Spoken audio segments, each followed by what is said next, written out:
to the Parks and Rec Commission meeting. We're going to call the meeting to order right now. So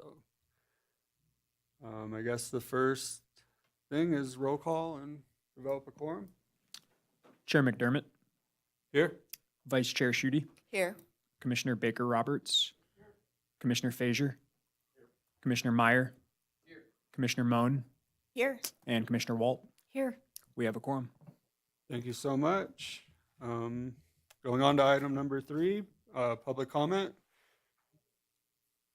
All right, anybody from the public willing to speak? We see you. We invite you to come forward. Please write your name on the sheet and you'll have 3 minutes.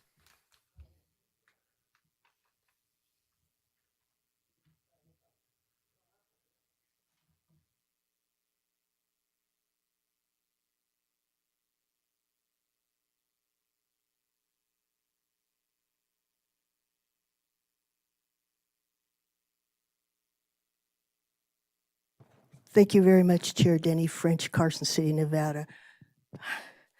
I had a question, and Scott Reese has let me know that he will be coming up with a response. My request for information for the basics is what has been pursued as far as postings and advisories for public signage at artificial turf locations. So I'll be looking forward to that information. And I think Lisa Schutte has seen some of the examples that I put out, but I have some more that I've added on today to what I've handed out. Thank you very much. Thank you. Anybody else wanting to use public comment? All right. On to item number 4, possible action for the approval of minutes from our February 3rd meeting. Did everybody get a chance to review and have any concerns, comments? All right. I had one thing real quick. I was listed as vice chair on these minutes, and I've not served in that capacity, so All right. that was the only thing I noted. I just had it that way because it was on the website that way. I can make the change though. Perfect. Awesome. Do we have a motion to approve the minutes? I So moved. moved. Oh, sorry. I just said so moved. I second with the corrections. Awesome. All approved? So Yay. Yeah, oh, so all those in favor? all say in favor, say aye. Aye. Aye. Any opposed? Perfect. Moving on to item number 5A, for discussion only, presentation by Duncan Golf Management at Eagle Valley. And yeah.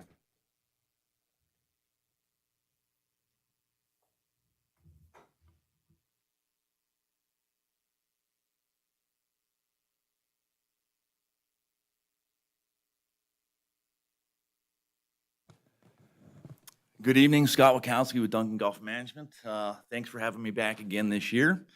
I'm going to go through the year in 2025, and some of these numbers are going to blow your mind. I've got some graphs in here to show the optics, and it was an unbelievable year in 2025. So we'll go ahead and just jump in and get started here. Which one do I hit?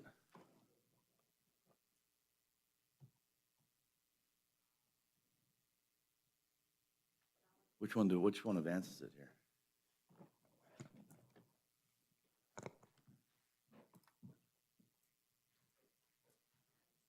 Oh, did I get it? Okay, here we go. Thank you very much. Okay, 2025, a lot of this presentation is going to talk about the record that we broke, and we broke records in just about every category at Eagle Valley this last year. Pretty special year. Revenues, course conditions, we did a lot more in the community, and it was not just a great year for Eagle Valley, it's one of the best years in Eagle Valley's modern history, easily the last decade. When Duncan Golf Management took over in 2017, the goal was quite simple: create a sustainable golf operation / business while keeping the golf accessible to the Carson City community. 8 years later, here we are. Numbers show that goal is not only working, but thriving. Here's a few of the categories where we broke records: paid rounds, annual green fee, driving range revenue, total rounds played, 50-mile club, which will kind of go through some of the benefits we added to the card this last year, merchandise, gross sales, annual membership sales, and then our gross revenue in food and beverage. One record that wasn't broken was since we've taken over at Eagle Valley, we have not raised the green fee $1 and or our membership fees for the community. We're extremely proud of that, and Tom Duncan, when we started this, was very passionate about making this affordable golf for the Carson City community. So not $1 raised in green fee and or annual membership dues. So we're very proud of that fact. Let's start with the weather and course conditions. We had a great year in 2024 on golf course conditions. It was our best year. At that point, we feel like 2025 was a little bit better than 24. And the weather could not have been better for golf in almost the entire year of 2025. I think we had 70 degrees in July, which was kind of different.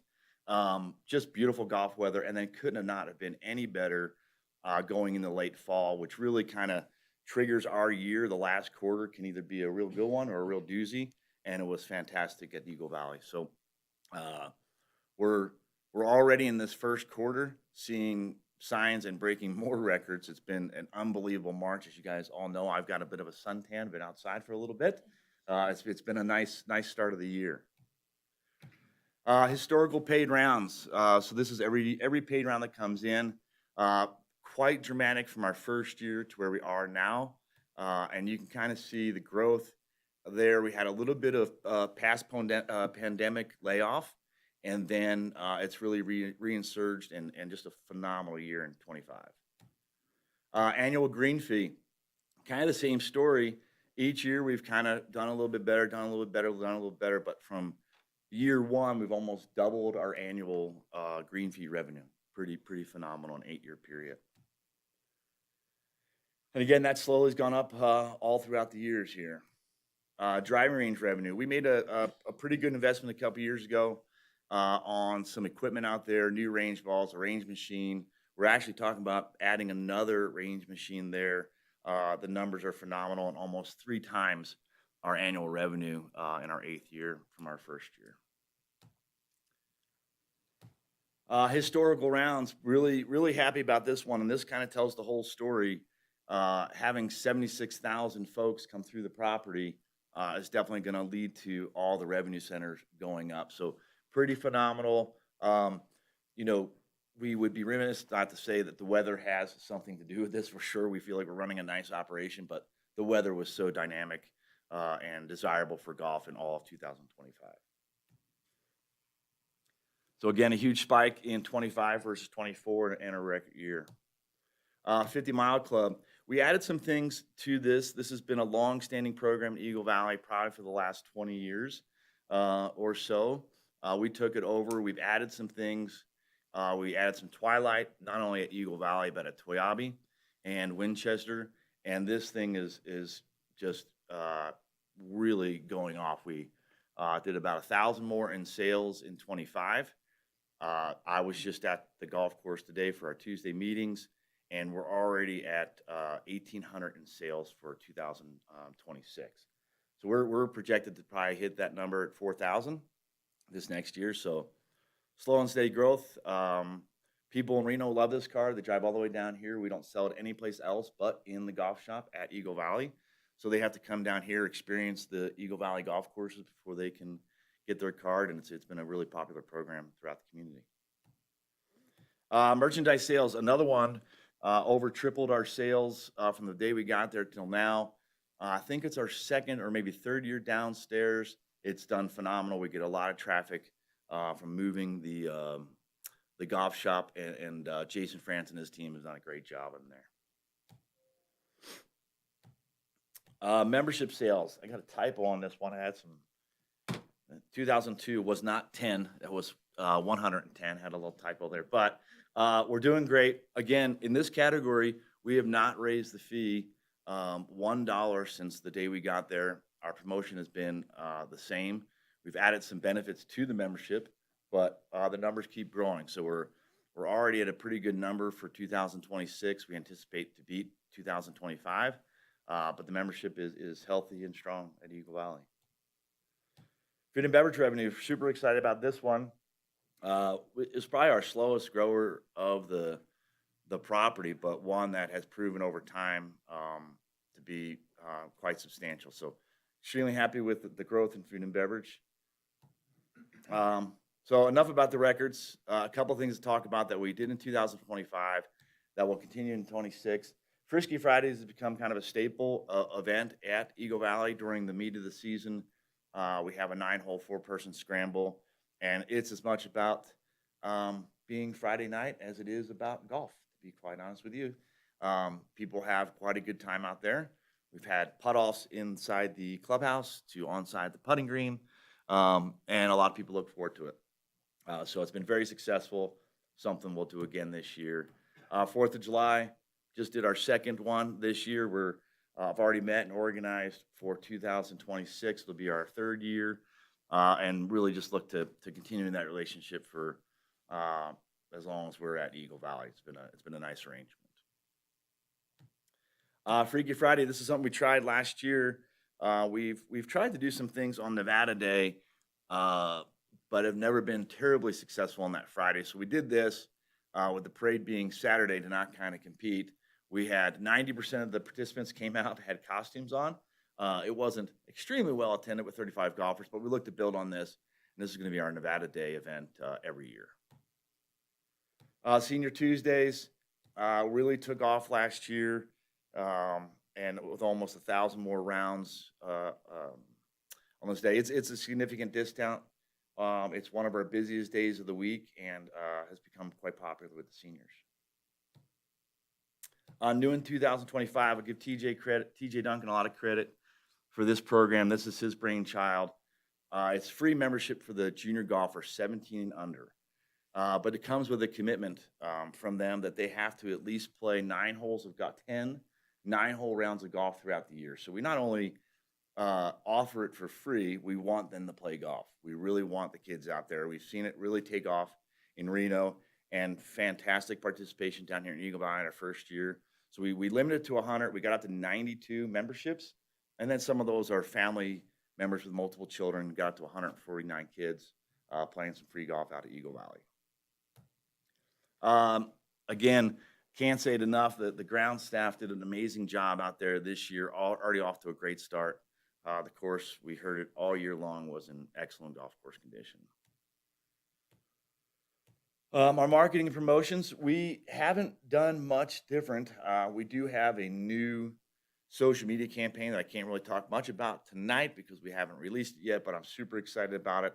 What we've done down there with our marketing and promotion, obviously we feel like it's working. A lot of us is getting involved in the community, and so things are going well there. Not much we're going to change other than our new TV and social media campaign. And then where the rubber meets the road is the financials. Last year we had a record at $2.5 million. The year prior to us taking over was about $1.1 million, so it's pretty significant growth. And then this last year we crested the $3 million mark. We're really proud of that number, and it's been a long road, a lot of hard work in the beginning, but it's really paying off. The golf course in general, more rounds, more community engagement, stronger financial performance. We love being in Eagle Valley. It's a joy. I know it's an honor for TJ.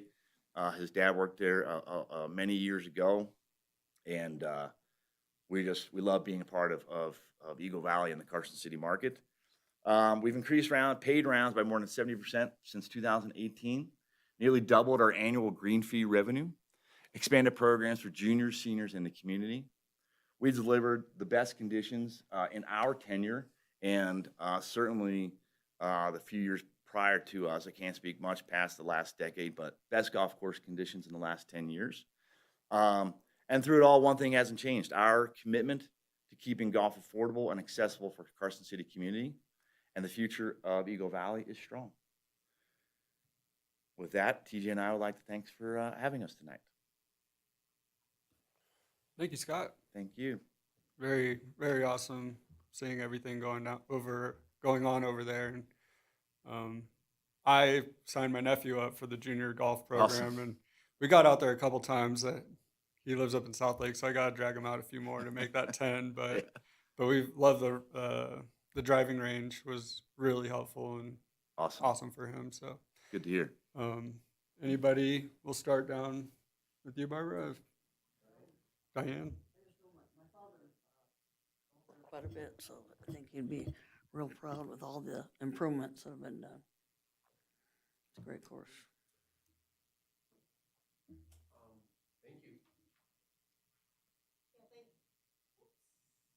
Thank you for being such a great community partner. You know, at all the different fundraisers throughout Carson City, there are always donations from Eagle Valley and just the working with the kids and working, you know, with 4th of July and just taking such pride in the course and really encouraging folks to get outside and you know, encouraging our seniors to keep playing golf and enjoy it. So thanks for all the good work.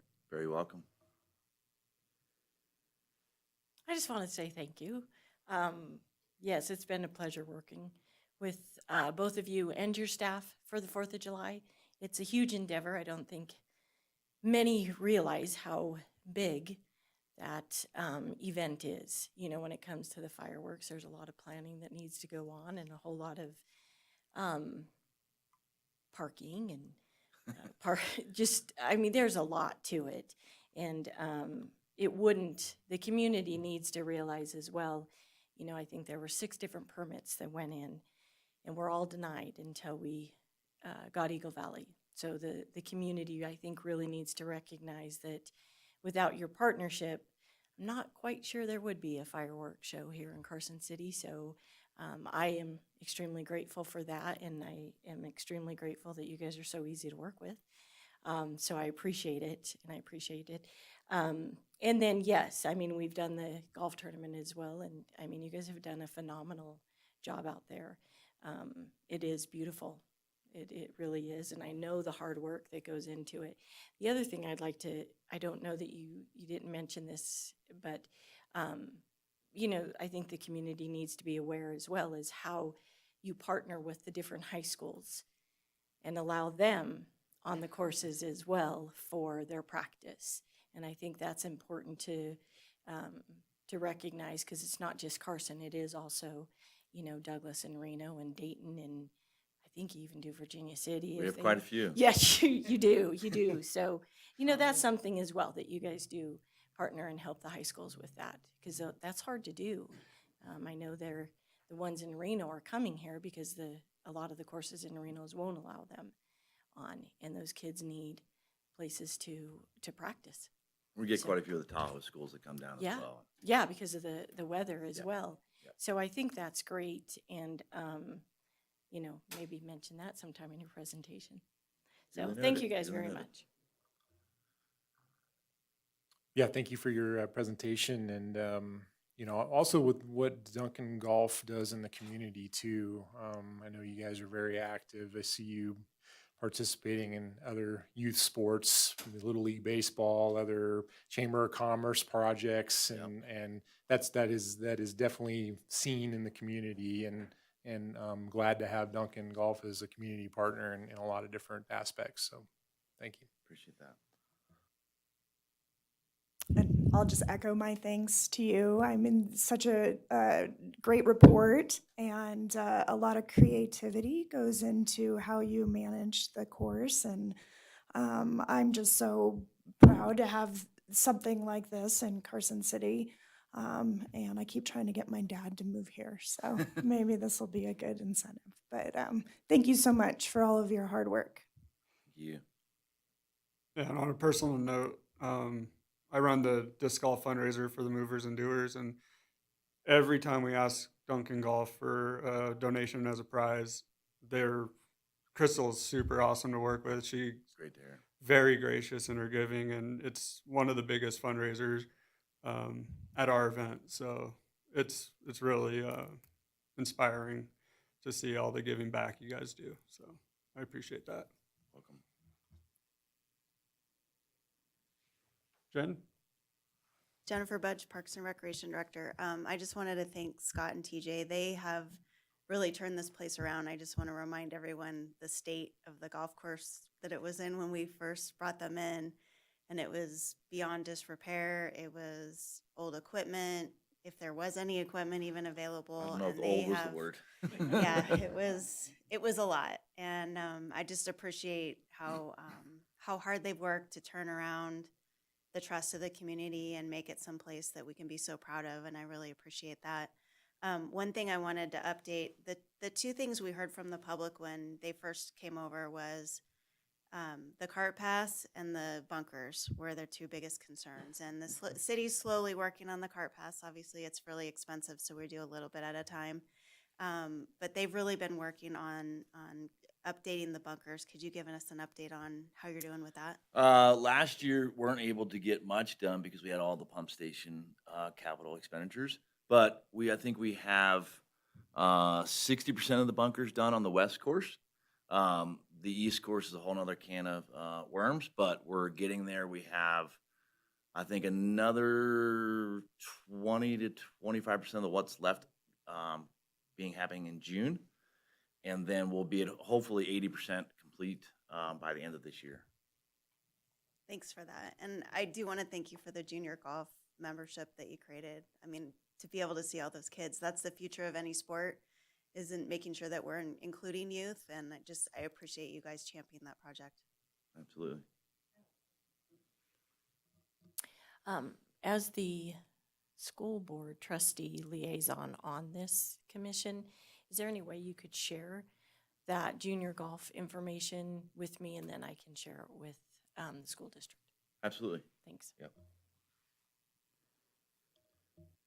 We do advertise it in our activity guide, and then our activity guides get out to the schools as well. So we do try to help promote that wherever we can. Anything else? Awesome. Well, thank you, All right. Scott. Have a good night. Thank you. All right, moving on to item 5B for possible action, discussion and possible action regarding a recommendation to the Board of Supervisors to name the Route 395 multi-use path parallel to South Carson Street between Stewart Street Roundabout and Old Clear Creek Road to the Glen Lucky Pathway or Lucky Lane. And with that, Greg, it's all you. Thank you, Mr. Chairman. For the record, Greg Berger, and Trails Coordinator for Carson City. So first of all, my apologies to Mr. Lucky because I spelled his name with only one N as Greg with two G's. I should be sensitive to that. So going forward, it's Glenn. But anyway, Glenn is a well-known resident of Carson City and local legend. Anybody who's lived here for very long has certainly seen him as he rides his specially designed adaptive tricycle from his home in Indian Hills through South Carson and into downtown Carson. He was born with cerebral palsy and in 1952, and he was once told that he wouldn't live to adulthood, but really through his perseverance, he has since the 1980s, he's been riding his tricycle through Carson City. And in 1988, he rode his tricycle 3,600 miles to the White House. And he's also ridden his bicycle to carry the Olympic torch in 2002. He is, it's quite a story. And his efforts, or there's been an effort actually to try to name a pathway in his honor. He's going to turn 74 this year, which is quite an accomplishment for somebody who's overcome the debilitating effects that he has from his disease. So in any case, we decided that probably the best pathway would be the South Carson multi-use pathway because that's where he has spent so many of his years and it's where he's been seen by everybody over the years. And I spoke with Glenn last week, and he much prefers Glen Lucky Pathway over Lucky's Lane, which has been proposed by some in the community. So anyway, with that, I will let you have your conversation. I'll start on this end. Any thoughts or preference?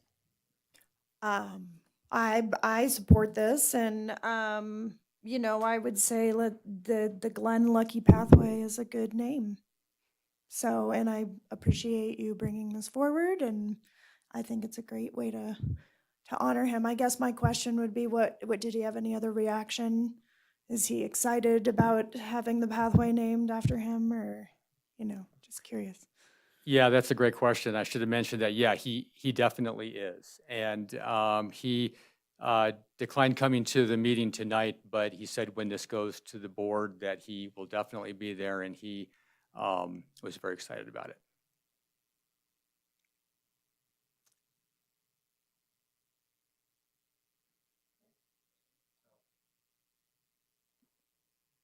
Yeah, I think this is, you know, he's such kind of a staple to the community, and I just, for years, remember seeing his advertisement trailer coming up and down Carson streets, and, those local businesses supporting him and his efforts. So I think this is a pretty simple decision here, so. Great, thank you. Did I miss, is there going to be signage? Did you mention that there would be signage? I didn't mention that, but yeah, there would be, and we haven't developed signage yet for it, but there would be something to absolutely, at least at the two ends. Two to, ends, to- okay. All right. Yeah. Yeah, because I think that would be great, and I think it might even be great to have, like, I don't know if your public reach out, you know, to see how maybe a different design, because I think it's very, the nameage I think is great, and I think it brings opportunity to be a little bit creative as well. So I think that'd be great. I just think this is phenomenal. Glenn is such a powerhouse, and he just represents joy and strength and commitment and community and being so positive. And I am just thrilled. And I agree. The Glenn Lucky Pathway. This is about, yeah, just acknowledging him, and I am so supportive of this. As with the rest of the commission we heard from, I'm very supportive of this too. It'd be a great addition and a great way to honor Mr. Lucky. And I think it's a wonderful idea, and I lost my train of thought. But yeah, the Lucky Pathway, I think, even, you know, if anybody ever mentions, well, who is this guy? There's, you know, multiple people in Carson City have the story of seeing Glenn Lucky. Yeah, I'd echo everybody up here. I think it's an awesome way to pay tribute to a local legend in his own right. It's like my in-laws lived in Carson City in the 80s, and when I told my mother-in-law about this, she was, "Oh, I remember seeing him way back then." So, yeah, it's awesome. I had one question. Assuming the board supports this and everything, would we have like a ribbon cutting ceremony, something like that? I see one of the board members shaking her head. So yes, we'll do that. Perfect. Well, I guess with that, Yeah, I'm ready. all right. I move to recommend to the Board of Supervisors the name of Route 395 multi-use path paralleling South Carson Street between the Stewart Street Roundabout and the Old Clear Creek Road, the Glen Lucky Pathway, or Lucky's Lane. Let's make it Glenn Lucky's Lucky Pathway. Glen Lucky Pathway, and then it says or Lucky's Lane. Oh, we're deciding. was So we depending want it on- to be, sorry. Yes. Well, and it's so fun. I mean, well, I'll take this off, but my parents have a place on Lucky Lane. Glen Lucky Pathway. I second. Two ends. But awesome. All in favor? All in favor? Aye. Any opposed? Awesome. Now, well, Greg, stay seated because now we get the update for the trails coordinator report. Yeah, thank you, Mr. Chairman. And again, for the record, Greg Bergeron, Trails Coordinator for Carson City. I thought that while I'm here, I might as well take some more of your time and do a recap of our Trails program in 2025. I get some questions from commissioners on occasion, and so we can let everybody know what we've been doing. So we'll start with Prison Hill, which is Carson City's largest open space property. And we completed this year a $2.4 million or a project funded through a Southern Nevada Public Lands Management Act for $2.4 million. And the components of that included a whole new Coons Lane trailhead with ADA compliant facilities, a safer street crossing across Edmonds Drive at Coons Lane so that members of the community can better access Prison Hill across the freeway.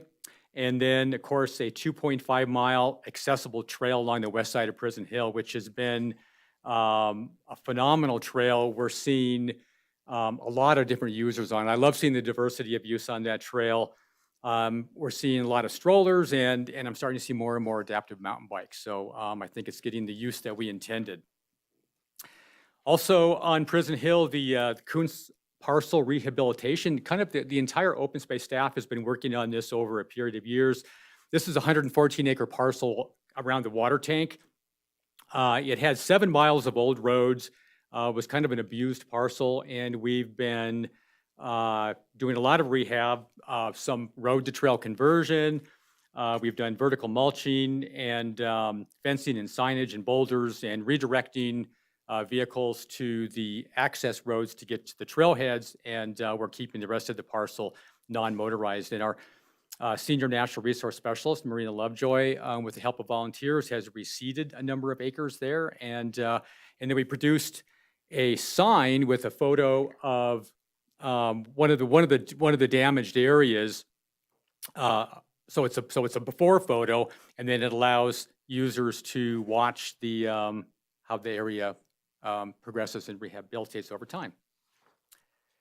In the Prison Hill OHV area, we, using a grant from the Recreational Trails Program, we were able to install a vault toilet, signage for the rock crawler routes, and 2 interpretive panels that have topics about the Prison Hill natural history, and then how efforts of various organizations and individuals are helping to care for Prison Hill.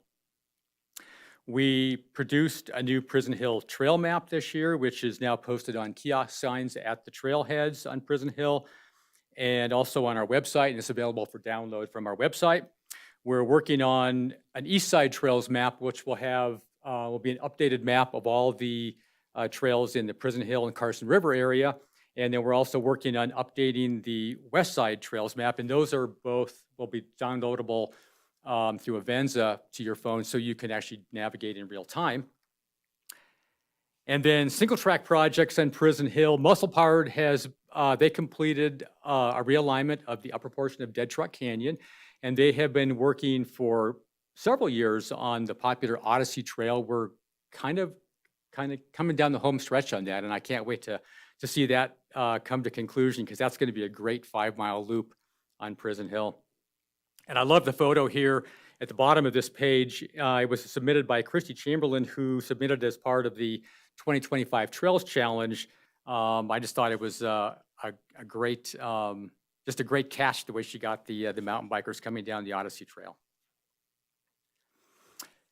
Okay, moving on to the Carson River. In 2025, we're using funding from the Recreational Trails Program. We completed a rebranding of several, it's like 5 segments of trail along the Carson River to create a single Carson River trail. And for that, we produced a logo, which you have a sticker with the logo on it on your up by your on your top there. And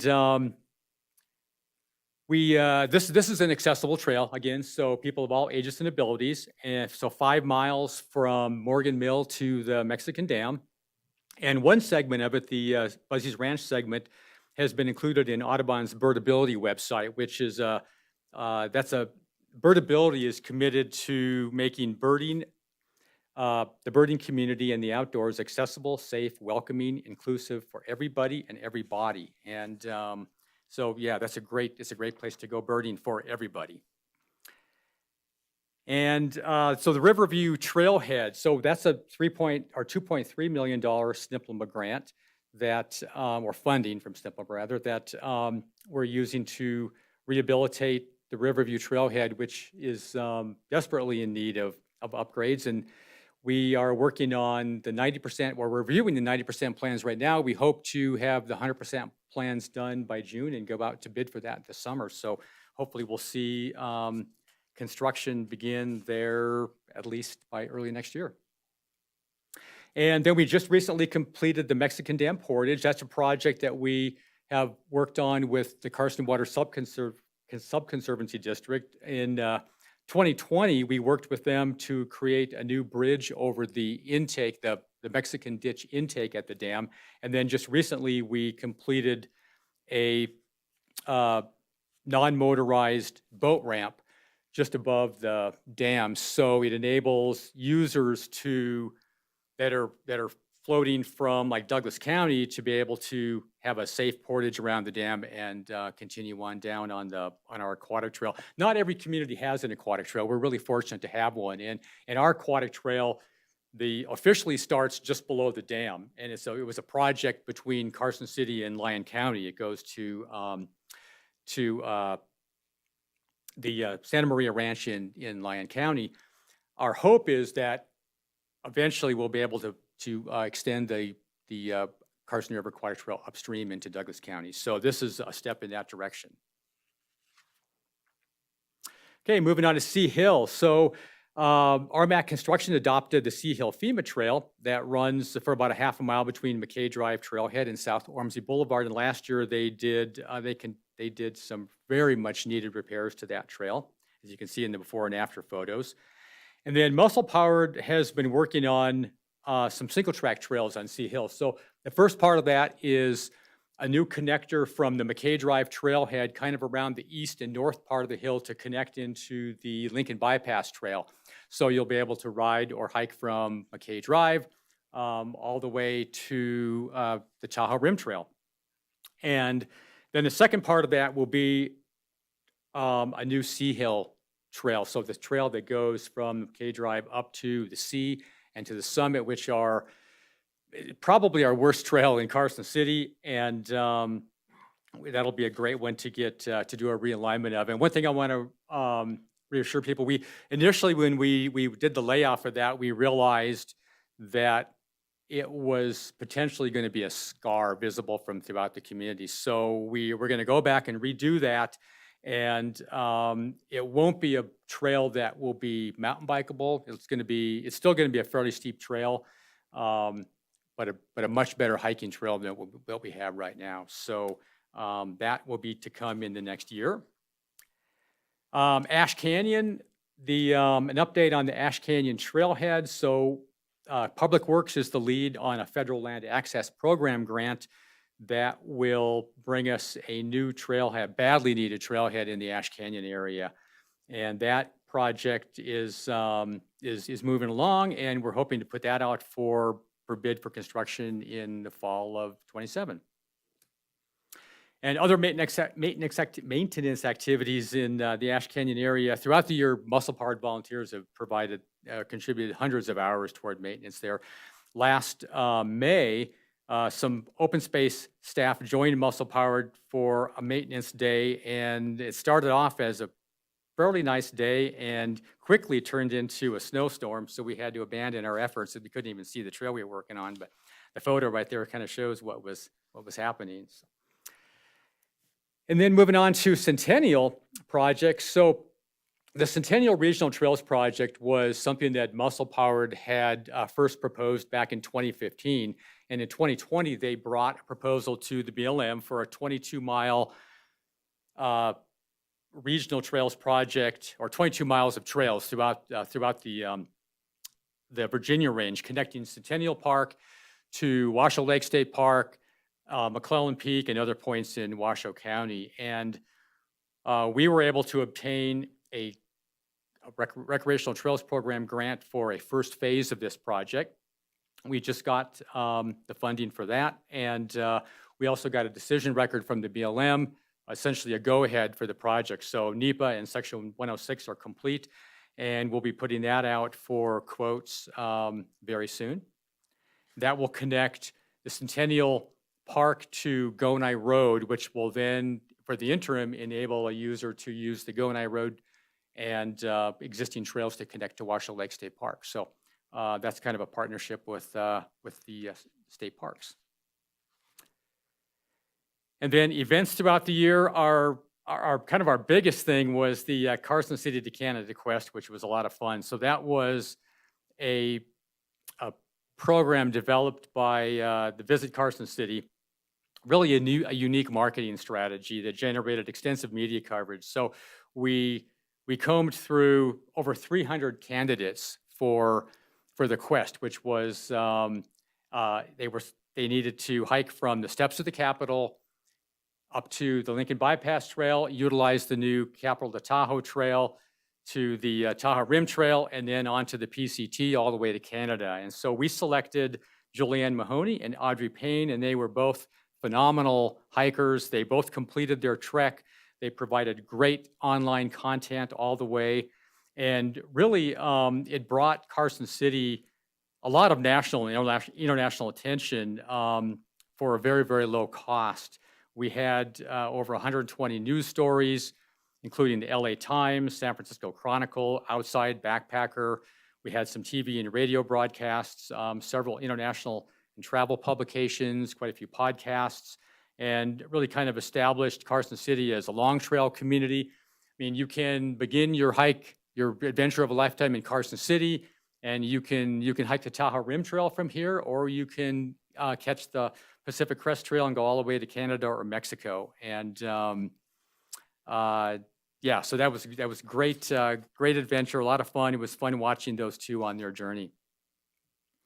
And of course, we held the grand opening celebration for the Carson River Trails Phase 3 Prison Hill West project this year.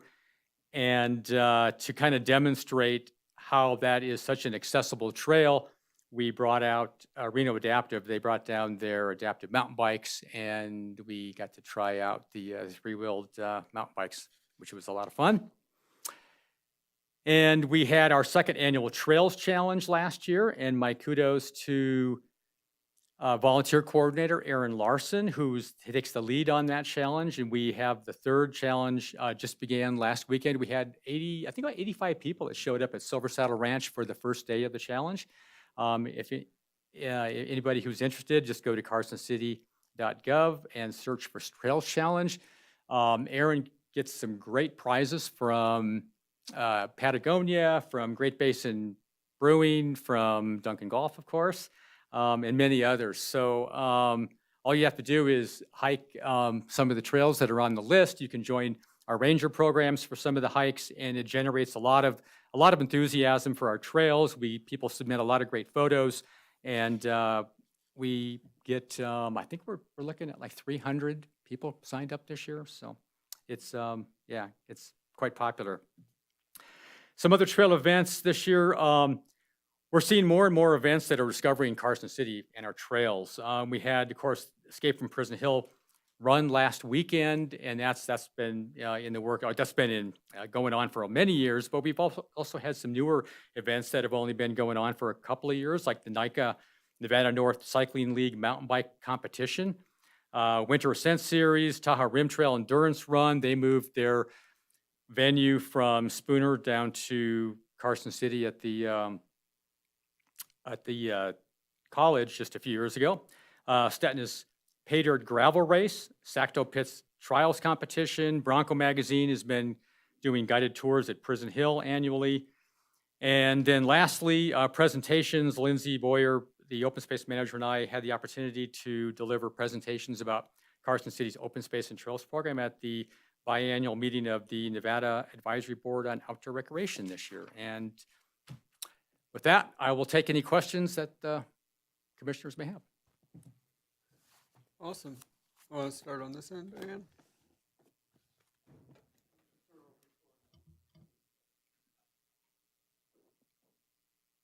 Thanks, Greg.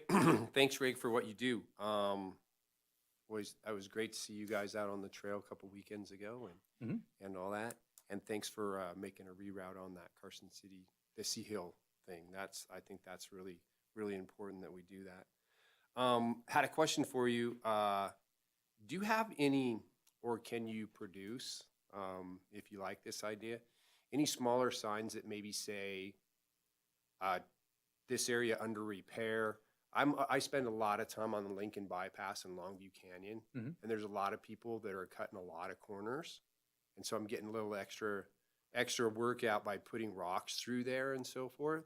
And I thought that possibly we could just produce a little sign that was a very polite sign, but mean at the same time to maybe get these people from, stop cutting those corners, because there's some pretty good damage up there. And I just was envisioning, like a 10 by 10 little square that we could, as that part gets repaired. I've seen it in other areas, and I thought I'd throw that across your bow, and we can talk about it another time. But thank you for what we have. I mean, we are so lucky to have the trails we have here, and for me to get in the truck in the morning with the dog and say, what am I going to do today? So I'm really grateful for that. Thank you. Yeah, thank you. And yeah, we do have some little stickers that we put on Carsonites that they say like, give plants a chance, rehab area, things like that. Please stay on trail. And we have those in quite a few areas, so we can definitely place those on Lincoln Bypass as well. And then we usually try to decom those social, or those. Explain, those cuts. I'm not clear on how you say a sticker on. Well, it's a Carsonite sign. Those are those long, the kind of a brown signs that you pound into the ground, and they have fiberglass. Yeah, fiberglass. Right. Yeah. So we make them kind of short, so they're not obnoxious, but we put those in a number of areas, and that can help. Okay. Along with decommissioning some of those Well, other. I just think I think that people need to learn that this is damage. I mean, we come out here and we want to enjoy this open space and all the beauty that it offers. And, we had got a permit and we worked hard to build that trail, and it zigs and zags for a reason. It's a great flow trail. And yeah. when people are just blowing past those corners and just, it's kind of heartbreaking. So I just didn't know if we had Yeah, something like and I know in that particular area, unfortunately, it's not forested. It's not very. It's a burn scar, which the area you're talking about, I think, right? Isn't it an old burn scar? It's not really. Maybe a long time ago. But anyway, I can point the area out to you, and we can maybe through Pete or something, you can get those signs to Pete and I, and we can walk up there and put those in. Yeah, no, I think I know the area you're talking about. Yeah, there's two pretty good spots. So Yeah. and it's right now it's spring. Everything's coming back, and it's only going to take a couple people to start doing that again, and it won't be better until possibly next spring. So, thank you very much. Great presentation. Thank you for all the work. And I just think about last year and the year before, all the listening tours concerning the updating of the master plan. And I attended probably 20 of them.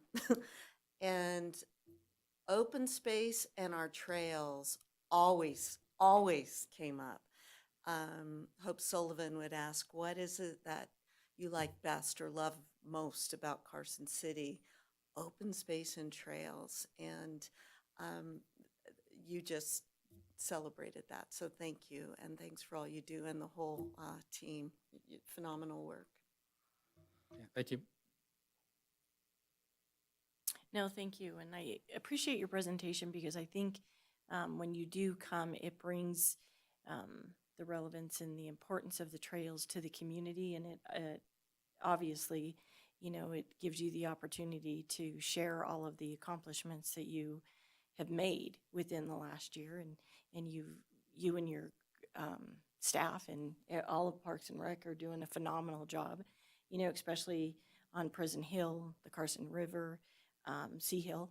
I like that one, Nash Canyon. So I think it's great that you come here, you do a thorough presentation and explain to the public everything you're doing. I think it's great. Thank you. I had a quick question for you, since something that actually just came across my computer a few days ago. The Carson Valley monkey flower. Have you been tracking that at all from a kind of a trails perspective, and kind of how that's moving through being listed? Is it potentially, because I've just been contacted by a state agency saying that this particular flower lives on the west side, kind of up in the Ash Canyon, kind of college property, observatory area. So I was just kind of curious if that's something you have to deal with on the trails side, and something that you're monitoring in this instance. Yeah, absolutely.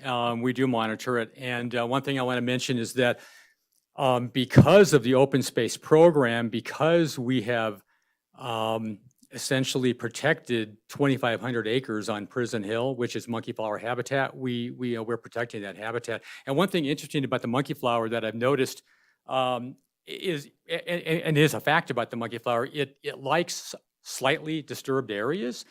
And so, like where we built the Prison Hill Trail, I noticed that a few weeks ago, monkey flower was blooming in quite a few areas along the edges of that trail because it likes that little bit of disturbance. And it bloomed actually really early this year. I think its peak was probably a couple of weeks ago, and it's kind of starting to fade out now a little bit. But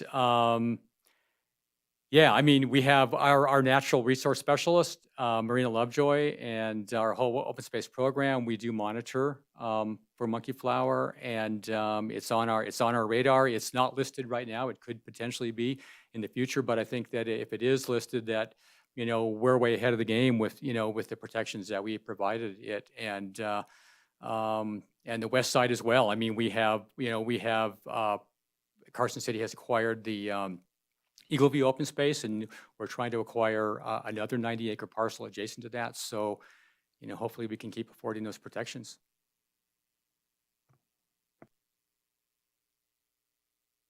Thanks so much for your presentation and the report. And I'm one of those people that loves Carson City because of the parks or the trails and the open space. I regularly visit Prison Hill and the Carson River trails many times a week. So I appreciate what you do, and thank you for the report.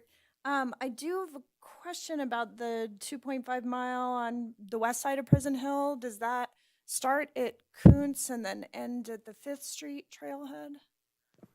It begins at the new Kuntz Lane trailhead, and then it travels 2.5 miles south. It connects to the Clearview trailhead and then to Snyder Avenue, and then it ends or terminates at the entrance to the OHV area at down on Golden Eagle Lane.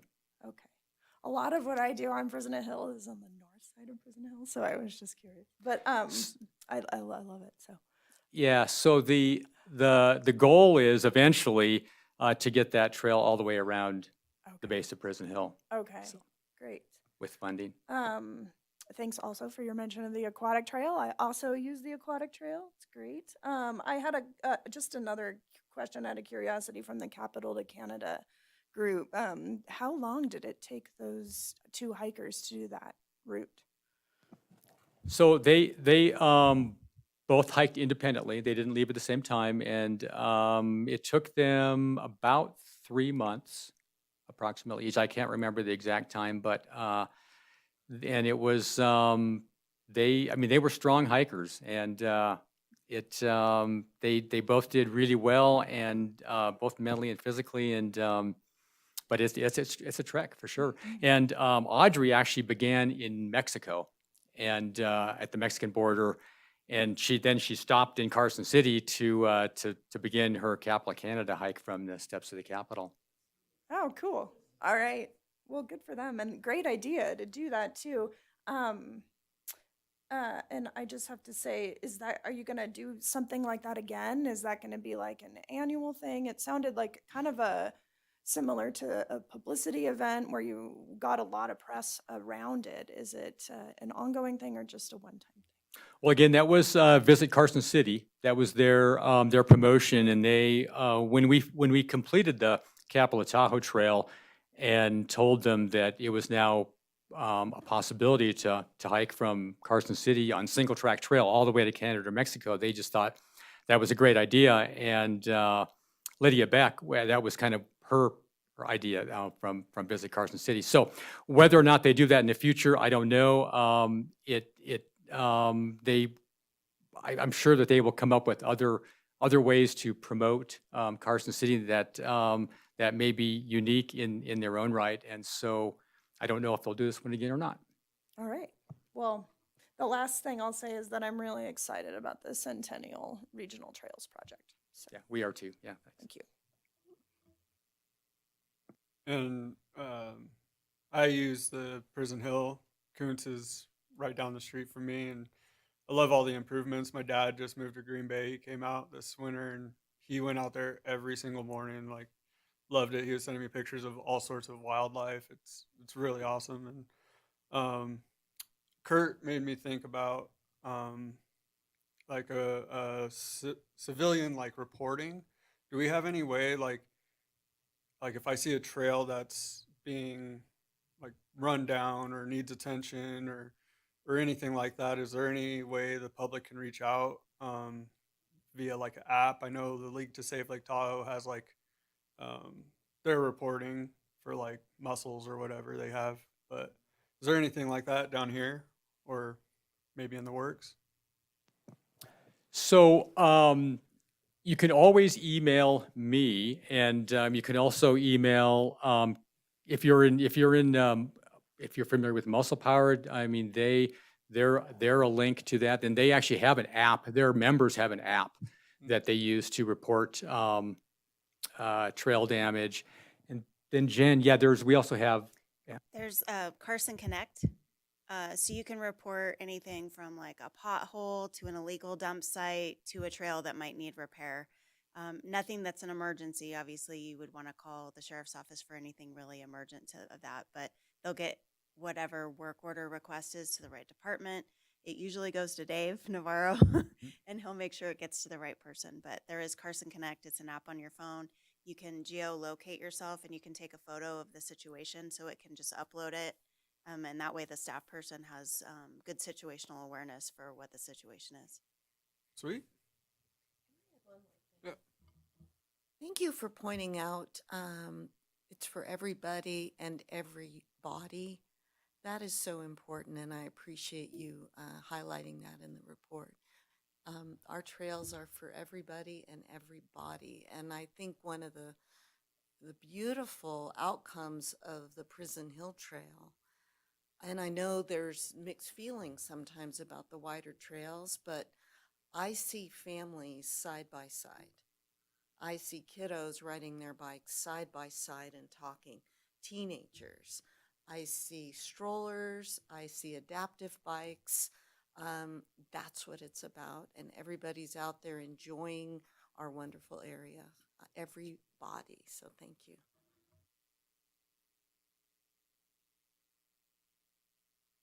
Thank you for the report. Plural. Thank you. Moving on to agenda item 6B, the director's report from Jen Budge. Thank you, Mr. Chair. Jennifer Budge, Parks and Recreation Director. Lots to report. Right now we have seasonal openings in just about every area: aquatics, sports, recreation, you name it. Lots of great opportunities, great way to get your kids out there. An excellent first summer job. It's how I got into this field as a lifeguard. They're all great opportunities, but there's so many for them. If you go to carsoncity.gov/jobs, all of our availabilities are posted on there. We did appoint Tim Horn, our new sports coordinator for the MAC. So all of our full-time positions are full right now, which is amazing. Then it's the 30th anniversary of the Quality Life Initiative. Greg handed out some stickers. You'll see in the activity guide that will be coming out this summer, there'll be a lot of great opportunities to celebrate the Quality of Life Initiative. We'll have some free swim days at the pool and different facilities, concerts, Silver Saddle Ranch, and some other ways we can celebrate. So we invite you to come to all of that, and we'll be giving you more information as those come out. A couple different opportunities. We could use a couple volunteers from you on. We just created our sports exclusion policy, and it's in its final stages. And what we are creating is an appeals committee. So if someone is excluded from a sport for bad behavior, for fighting, or just violating our code of conduct, we're going to create an appeals committee so someone can come to us if they don't agree with the ruling. And we'd like it to be very impartial, not the sports directed staff that's working with that day to day. We'd like to have a Parks and Recreation Commissioner participate on that. It'd be basically once a year I'd come to you for a volunteer to sit on that if you're interested. I don't anticipate it being too time consuming. You never know. But it's the first time we've done this, and it's a best management practice, and it's probably the best way to be fair to all of our participants. So if anyone is interested in volunteering for that, come talk to me. That would be wonderful. We don't need to appoint anyone for that. Do you have questions on that while we're on that one? Does that cover like adults and youth sports? It will be primarily for adults, but there may be an off occasion where we have youth, but I don't anticipate that. Any questions on that one? Okay. Another volunteer opportunity is Greg's going to be leading an e-bike working group. We have statutes and Nevada revised statutes about e-bikes, but there's a lot of very vague and kind of ambiguous language and situations that we're coming across in our trail system that we really want to make sure that we're addressing to make sure people are safe, acting in the best manner. And then if it needs to be included in our codes, our municipal codes, we want to be able to take steps to consider that as well. So we would love a volunteer participant, I can't talk tonight, from the Parks and Rec Commission, and then one from Open Space for that working group as well. So either come talk to me or Greg if you're interested in participating on that. And just one, we don't want to get in a quorum situation, but trying to get as much feedback as we can on that. Any questions on that? Because Greg can answer that as well.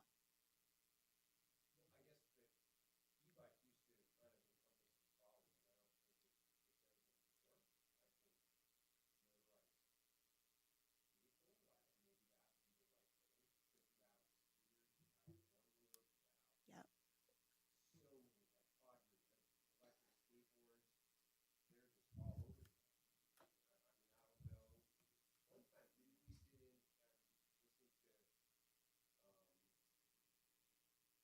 A presentation on that, and it was with Mr. Martinovich And Greg. and Greg. Yeah, did that ever go anywhere, or is this the same thing? In 2020, Wow. when, yeah, it was, yeah, 2020, it was Lucia Maloney when she was that's right. a transportation Thank you, manager. We did, and it was kind of an e-bike working group, and there were a few recommendations that were made. Mostly, I believe the final recommendation mostly had to do with limiting the ability of Lime scooters or something to come into Carson City, because there are some counties where like even Washoe County or Reno where they've been kind of overrun with those Lime scooters. But anyway, 6 years later, I think it's time to kind of take another look and really get a feel from the community. We want to do like an online survey, and then maybe do site surveys where we have we can stand at trailheads and not the committee members, but we have an intern within our department that could do that, and do surveys at the trailheads, and also observational surveys. And really look into, what is the community's opinion, and what are their perceptions and misperceptions, and what are their opinions, and what, going forward, what kinds of things should we be looking at to manage that? And that may be, as Jen mentioned, that may be ordinances, it could be education, it could be managing behavior and maybe it's behavior more than it is the device. So we want to look at all that and then make some recommendations and conclude this in about 6 months. Maybe another, like the go slow, say hello, revisit it with the motorized. I know, but I just think of what CWSD did in the This Is Your Watershed and all the different public service announcements, and they were interesting, and they point out like, oh, I hadn't thought of that. Kind of like you talking about cutting the corners, and it's not malice per se when someone's riding their mountain bike, and they're cutting a corner. It's that just not even thinking about the impact. And so bringing up and speaking to the impact and the why behind the request not to do something, or encouraging folks to do something else.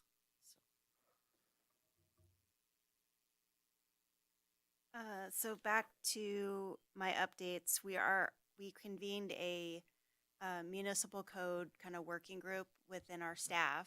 There's 4 or 5 of us really analyzing our current code, looking at where we have deficiencies and challenges. It was last updated in the 80s.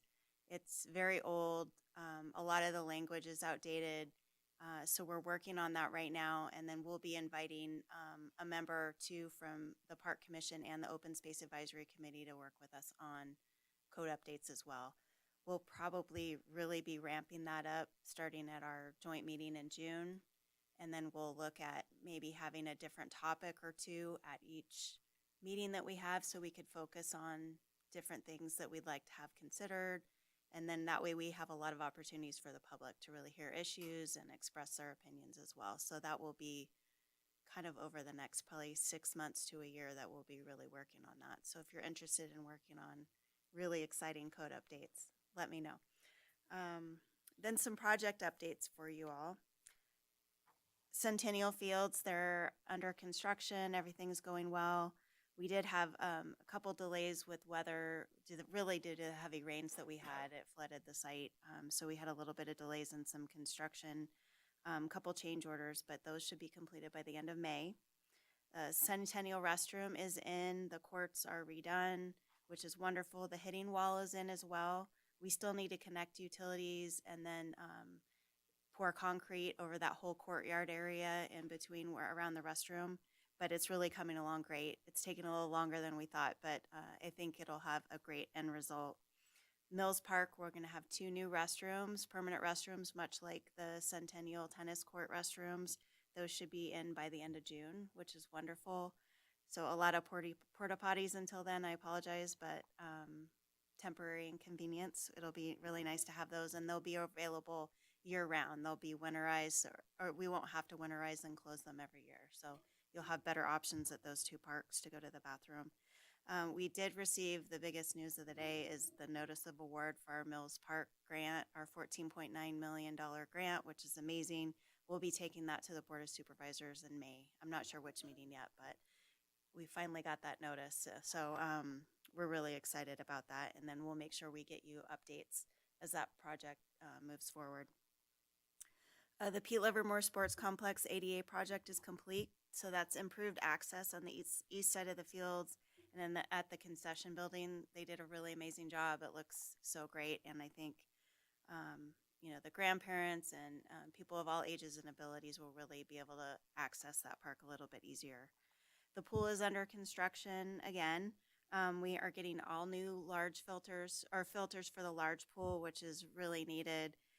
New counters, so when you enter the main counter and then the lifeguard area is getting all new counters, and we're getting an upgraded camera system as well. And then the lifeguard staff during the closure has been doing a lot of maintenance projects and taking advantage of that closure. And then some other exciting news, our federal lands bill has really made some progress. After 8 years of effort, we made it past the Senate Committee for Energy and Natural Resources, which is a huge accomplishment. We still have the House side of things to deal with, but I'm really proud of how far we've come with that. If anyone has questions about the lands bill or would like me to sit down and talk to you about that, it is a bit complicated. I'm happy to do that. I know it can be a little confusing, but we've made a lot of progress on that. So happy to report that. Any questions before I move on to the budget? I have a question. With the House bill, has there been a bill introduced for Carson City in the House? Yes, through Congress and For Congressman Representative Amidei. Amidei? Yes. Oh, okay. So Senator Rosen is our sponsor on the Senate side, Yeah. and then Congressman Amidei on the House side. Okay. Okay. Thank you. Other questions before the budget? Okay. So then going to your late material, you guys should all have a two-sided document. If we could start on the capital improvement project side. Just to give you a temporary kind of snapshot of where we are in the budget process right now. We've had, Park Commission recommendations, our Open Space Advisory Committee provided recommendations. We've also had our Internal Finance Committee do reviews. And then our next step will be the tentative budget for consideration at the Board of Supervisors, and that's scheduled for April 17th. These are the recommended budget items for their consideration. These are not approved, so these are just whatever that Thursday is. Do I have the wrong date? Is it the 16th? I apologize. Whatever that Thursday is. So the board will consider the entire city's budget, but I just copied and pasted just the park and recreation portions of the budget for you to look at. So there's some really great and exciting projects on here, and some that are just really overdue and needed. There's, starting with general fund for facilities, recommending approval of the other half of the community center roof. The other half has been funded previously through general fund and then another grant. And then roofing improvements at the pool. Some other general fund requests that are being recommended for approval is our update to the Parks and Recreation Master Plan. That was originally approved in 2006. It's very dated. So we would fund that in two ways, half from the general fund, half from quality of life. Continuing landscaping improvements in our right-of-ways, a new flagpole at Vietnam Memorial, and then just some small improvements at our office space at the corporate yard. Then some vehicle fleet replacements that are just due, various maintenance vehicles and equipment, and then replacing 2 trailers. And then below is the list. You saw all of these items. These were all items that you recommended for approval. The only ones that are not recommended for approval is because they're going to be handled in a different manner. The tow behind stump grinder, it was suggested that we share with Public Works, so we've already talked to them about doing that. They're on board with that. And then the pool camera system, we've already taken care of through this year's budget, so we won't have to do it for next year. And then residential construction tax, there were 2 projects we proposed, is just replacing some park amenities at Long Ranch Park, and then designing a new playground for Governor's Field. And then we hope to, the following year, as long as there's enough funding, do construction for that new playground. Any questions on the capital improvement project side? Okay. Then if you flip it over is our supplemental requests, and supplemental requests are requests or additions to our operating budget. So they're not capital in nature typically. One thing we're proposing is a reclassification of our volunteer coordinator to a community outreach coordinator. She would still be our volunteer coordinator, Erin Larson, but we would add public relations, media, advertising duties to her job. And then we would split that position across through all of our funding sources so she can encompass those responsibilities for the entire department. Anywhere from the cemetery to the golf course to, Parks and Recreation programming. So we're proposing that, and there's no general fund ask with how we're requesting that reclassification. Park maintenance, chemical fertilizer needs was recommended for approval.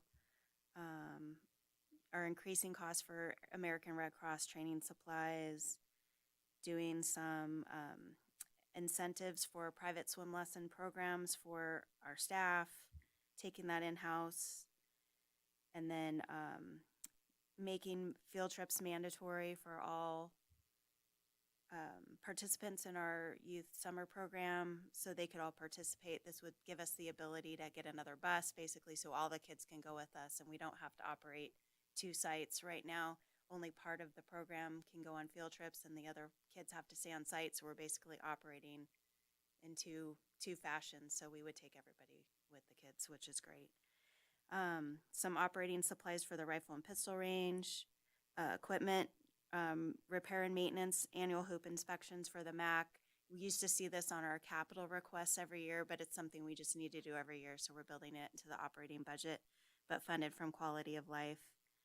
And then some mosquito control for our open space areas, and then some taser cartridges for our park rangers, and allocating a portion of our open space manager to Quality Life Capital because she's been managing our Southern Nevada Public Lands Management Act grants, and they're not all open space related, like Mills Park, for example, Riverview Park. There's a few kind of outliers not in our open space program, but we wanted to be very transparent with how we're spending staff time.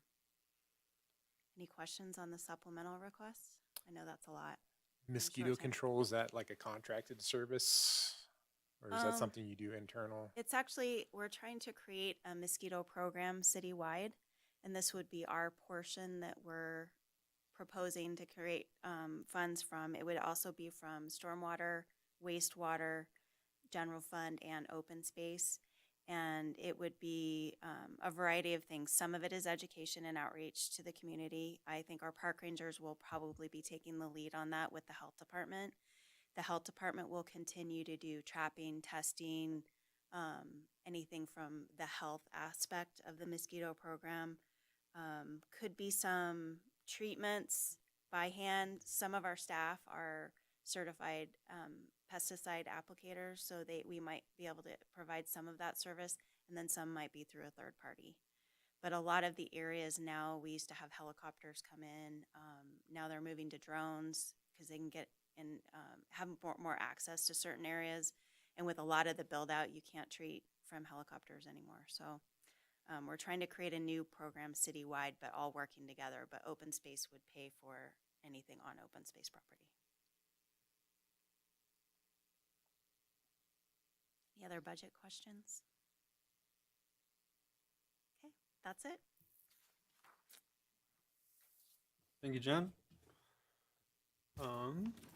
Moving on to agenda item 7A, the update from the Carson City School Board Liaison.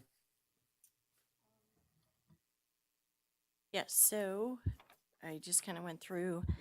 So the last time discussed further, let's see, the girls wrestling has now been fully recognized as a sport, a sponsored sport at Carson City School District. So that was very exciting.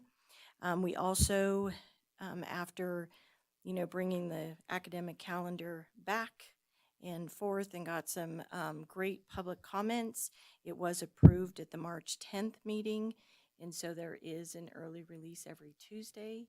However, it is not like the 3 hour. It's an hour, depending on the school. Elementary is about an hour and a half.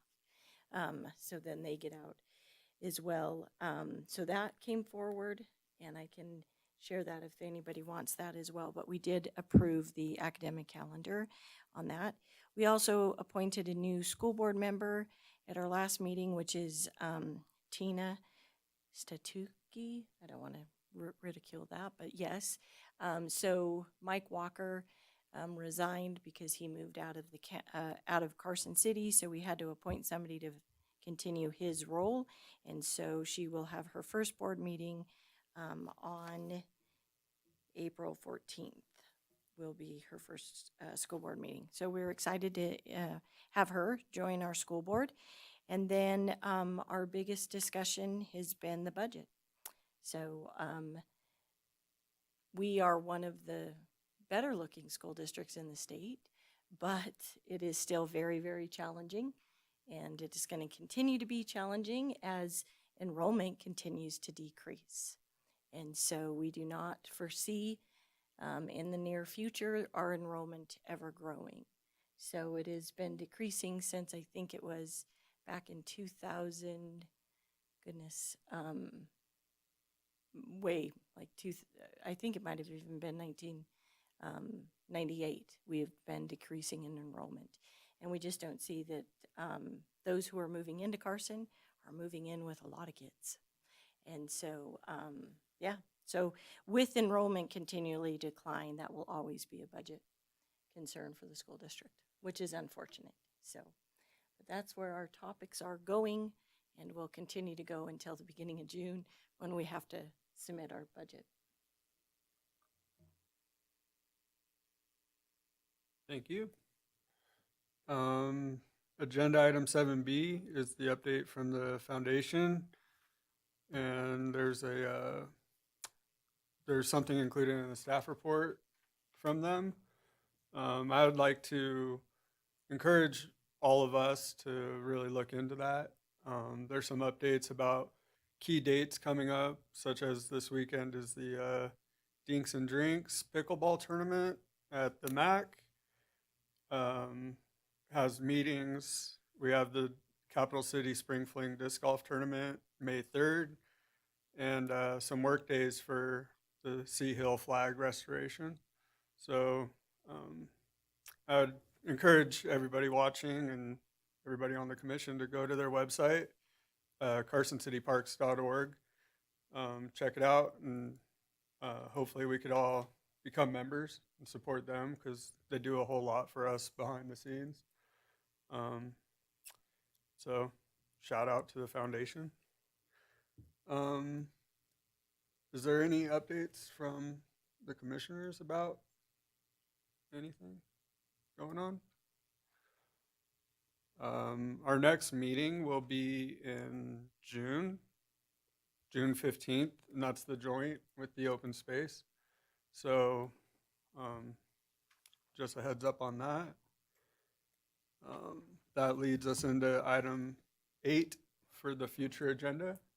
Does anybody have anything they'd like to recommend we add to the agenda for next time? Maybe, well, the agenda for next time looks pretty busy, but at some point, you know, at the last meeting, towards the end of the meeting, we talked a little bit about tree care and maintenance for some of the city's urban tree canopy. And it sounded like that's shared with Public Works. And so I would be interested in hearing an update on that. Awesome, I agree. Great, thank you. Anything else? All right. That brings us to item number 9, which is closing public comment.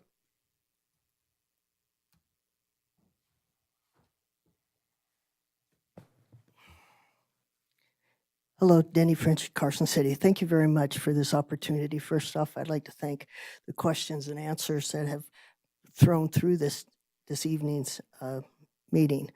Brought up some questions for me, however, on the understanding about the monkey flower, and I'm hoping that that is in the eyeballs of everybody, but we have been told that we really don't want to point out where they are, because don't want too many people trampling over them. But it's good to hear they're thriving and doing well.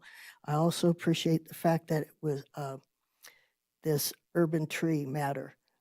I brought up the fact that we'd lost trees, and that I made it clear I wasn't comfortable with starting any new planting until there was an arborist assigned to it. But I had been told during the project that was just recently done with planting that an arborist from Reno was brought in, and so there was an arborist to talk to Darren Schultz about their part, because they split the responsibility, as my understanding, between trees, and I asked that they would be more defined, their areas and their responsibilities would be defined. And we're having a lot of trees that are aging out, but urban building, asphalt, concrete, rocks, very little consideration about actual needs of a tree when it's growing. Most of the water supplied is right up at the trunk, and that doesn't change, even though the canopy size is where you're really going to be looking to where you want to put your water to expand those roots and to make them hardy. But there's very little land for those trees to grow into that way. So watering has to be sort of force-fed to their trunk and hope it gets to their further roots, but it doesn't encourage good growth. So I like to see more consideration. At the MAC right now, there are several trees that are staked up, I feel incorrectly, and do need some correction unless they've done so in the last few days. The last time I was there, I was going, oh, gosh, I would like to make this correction, but it's not up to me to make any corrections on trees unless it was going to fall on a child, and then I might step in. But the deal is, so trees, thank you very much for bringing that urban tree matter up. I appreciate that, and it looks like that means that my time's up. I would like you all to consider the papers that I passed out about the signage. Thank you very much. Thank you, Denny. Any other public comment? All right, then the last item is for possible adjournment. All right, that's it.